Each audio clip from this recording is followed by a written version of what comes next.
Alright, so the last time we left off with this engine, I was going to take it and get it cleaned up. So what I ended up doing was spraying it down with a bunch of degreaser, hit it with a wire brush because it was really thick, it was really bad. And now we've got it all dried off.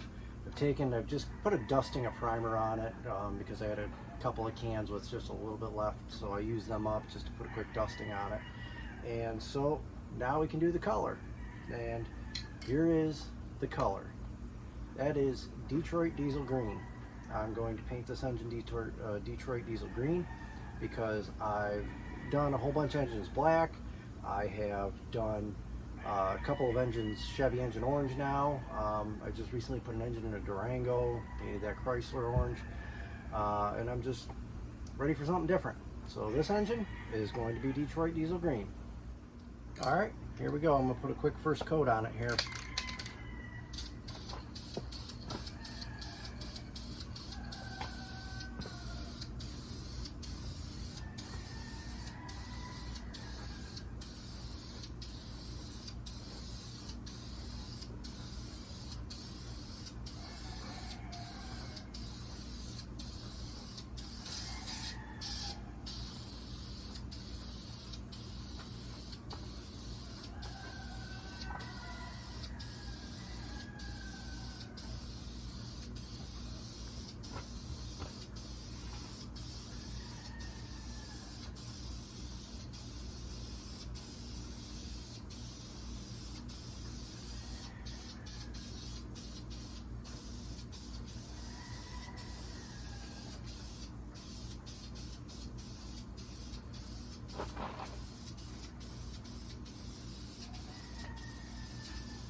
So there we go, first coat is on, and I already know a whole bunch of you are going to be screaming in the comments saying, oh my god, you know, the engine's still together and all the connectors and the intake and all this and that and the other. And the answer to that is yes, I did that on purpose.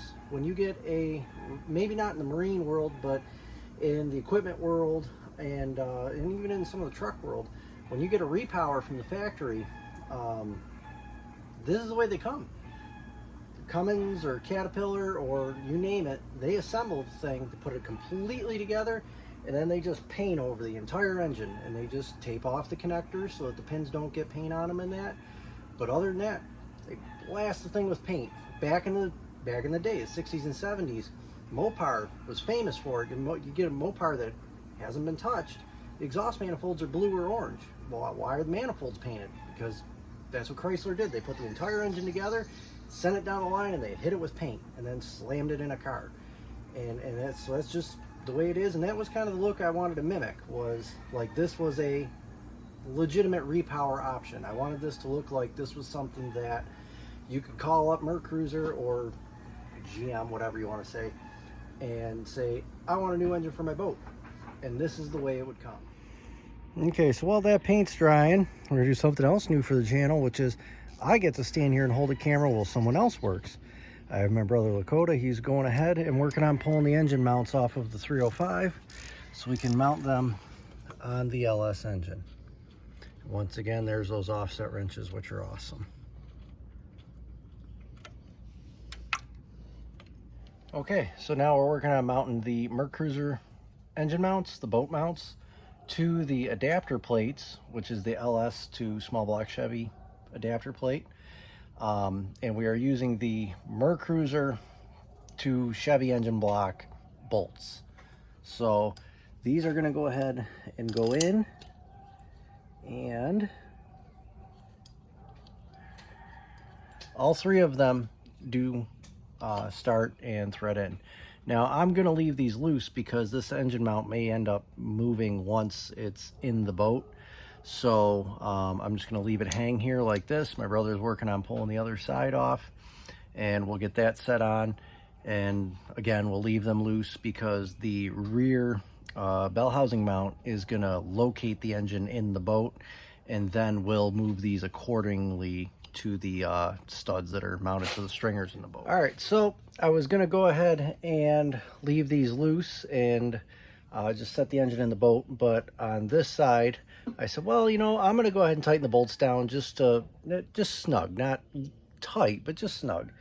And it's a good thing I did, because I'd have been really annoyed if I had found this out in the boat.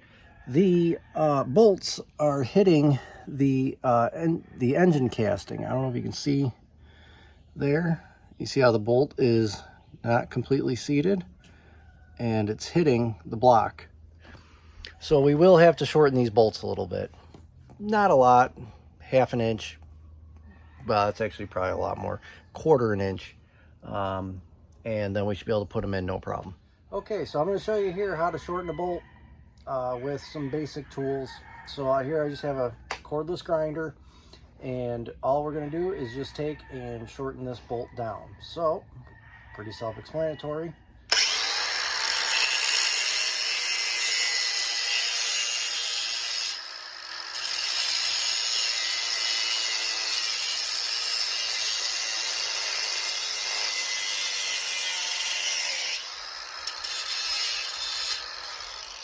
And it needs in the vice grips.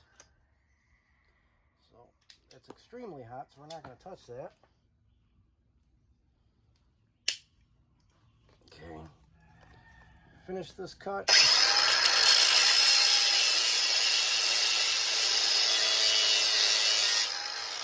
Alright, so now that it's cut, you're going to have a really sharp edge and kind of crappy thread starting abilities on the end of it. So all you're going to do is just take the grinder, go around the very tip of the bolt, and just grind the tip of that bolt smooth.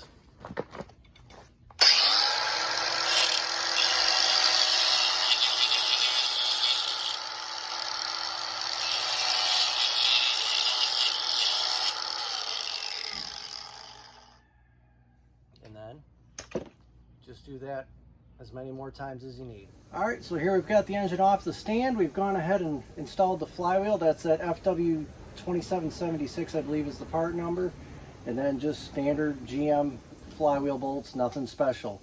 Now we're gonna go ahead and work on installing the MerCruiser drive hub flange to the flywheel.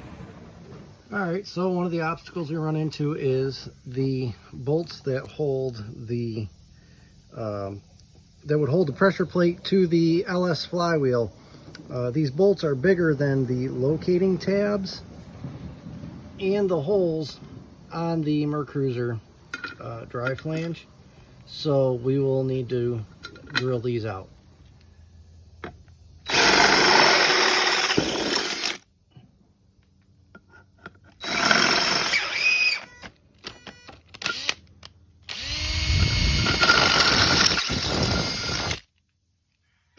Okay, now onto the locating tabs.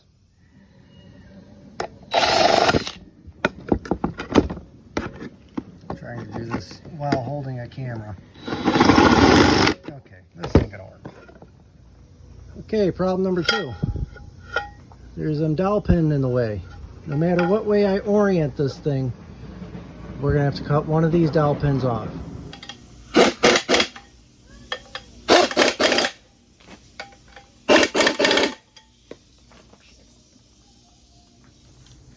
Okay, and there we go.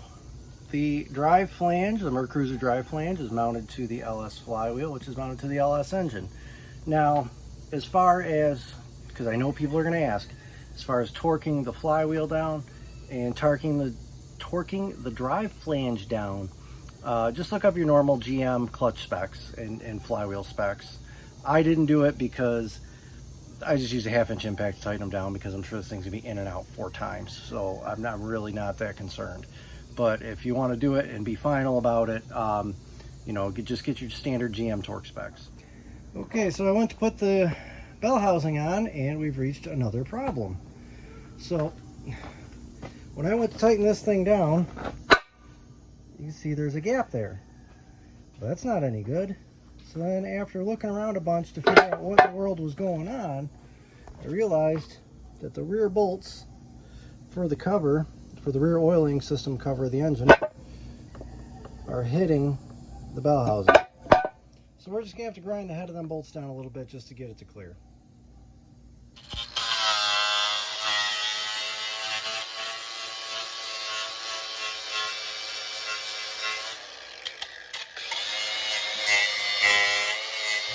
Do you remember the thing I said about how it's probably gonna be back off 4 more times?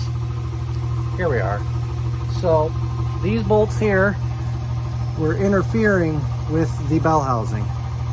So we ground them down so that the bell housing would sit flush against the block, because there was about a 1/16 quarter-inch gap, not a quarter-inch, but a 1/16 inch gap between the bell housing and the block.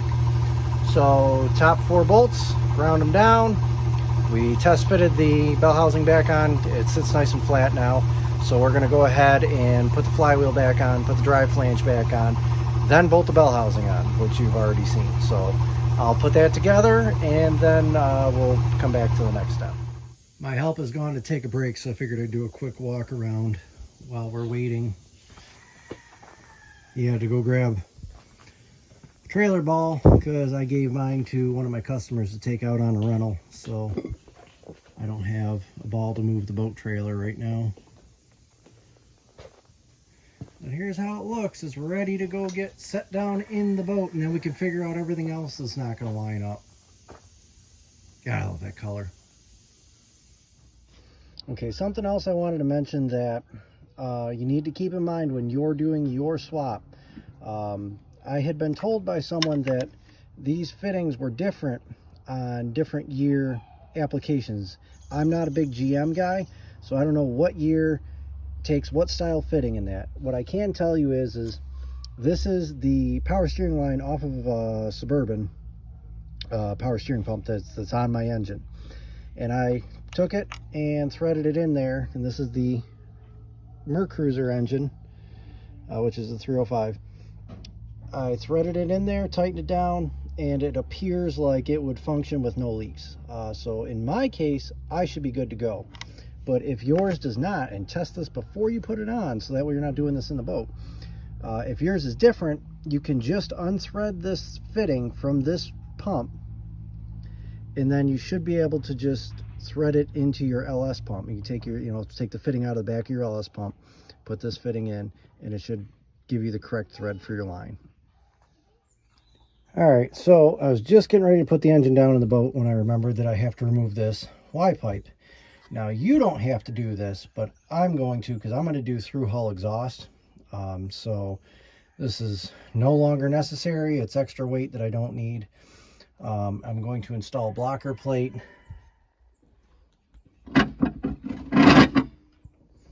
Here, this will just go in place of that Y pipe to block that area off. And the part number to that blocker plate is right here. This is just one I bought off of eBay. So 12.10 mils, at least that's what they seem to be. I'm going to go ahead and pull this off, and then I will film putting the blocker plate on. So this unit here, now with the Y pipe out of the way, this is a press to fit gasket. It's just like a silicone O-ring style, and then once you install the part, it just presses and seals. I don't have a new seal, and I'm just going to go ahead and put the plate on. And is this going to come back to bite me, and is this probably going to leak? Absolutely. Is the engine going to have to come back out to do this? Most likely. So if you're in here, go ahead and plan on ordering this seal. All right, so after some deliberations, those bolts are now too long because the block off plate is thinner than the exhaust housing is.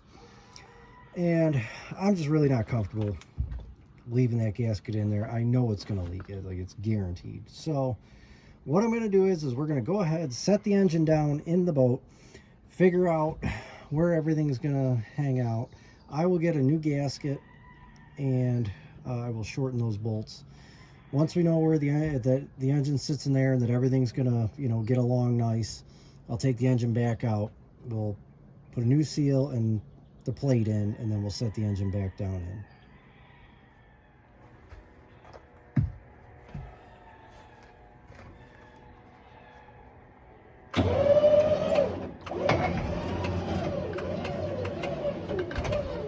I'll let the cable out, the boom cable.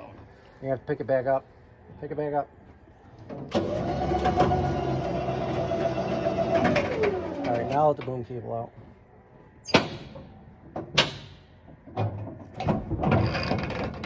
Probably good. Lock it.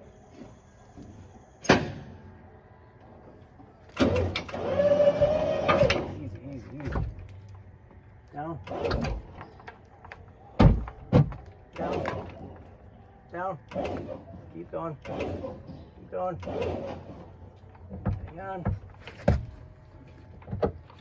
Jeez. Losing my grip here. Down a little bit. Down. Down. Okay, hang on. Start getting it in the area here. Down.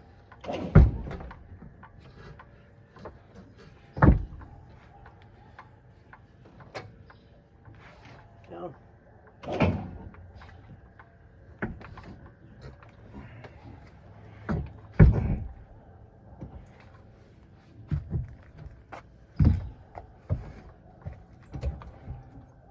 Down. Whoop. It's landing on that other pad before I can get it.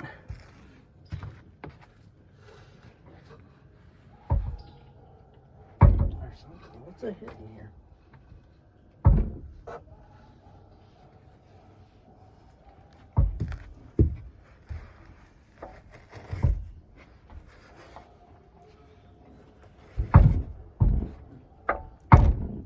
Up a little bit.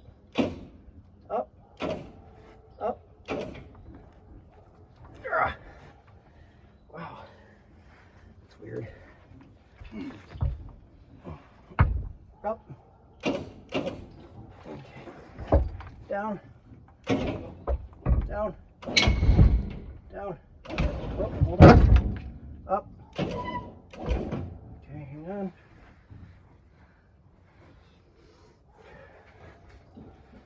this mount is a little bit off here,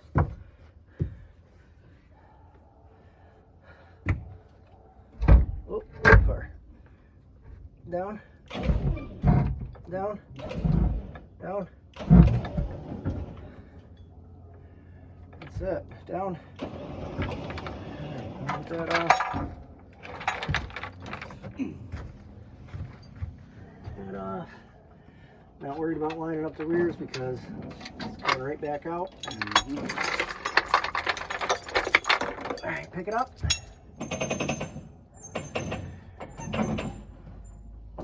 All right.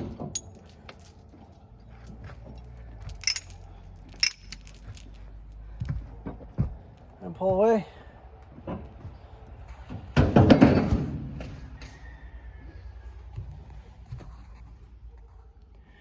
And there we have it. The engine is sitting in the boat for the test fit. The mounts have both settled on both sides. They seem to be right. The rear ones do line up. I know it's hard to see, but those do line up correctly. So it looks like everything's going to be in the right spot. I'm going to go ahead and figure out what else I need. I have to get another fill tube because I broke it moving the engine around. We're going to start working on the wiring harness in the next video, and then once parts come in, we'll take this engine back out, put the block off plate in, and put the engine back in and do the final fit and alignment. All right, so the engine is in the boat. It's at least sitting there. It's somewhat forward progress. I'm gonna have to wait for them parts to come in like I had said. So the next video you'll see will probably be me building the wiring harness and starting on that end of things. And then when parts come in, we'll take this motor back out, put the block off plate in with the new seal and everything, set the engine back in, do the final alignment. We'll get the gimbal and everything straightened out. Probably gonna have to end up putting a gimbal bearing in it just because it's already apart. But anything beyond that, in the meantime, it's been a very long day. And to quote Kevin from Junkyard Digs, we're going to have a beer about it. So we'll see you in the next one. I got it one piece at a time, and it costed me a whole lot of dimes. You'll know it's me when I come by your dock. I'm going to ride around in style. We'll drive everybody wild, 'cause I'll have the only one there is around.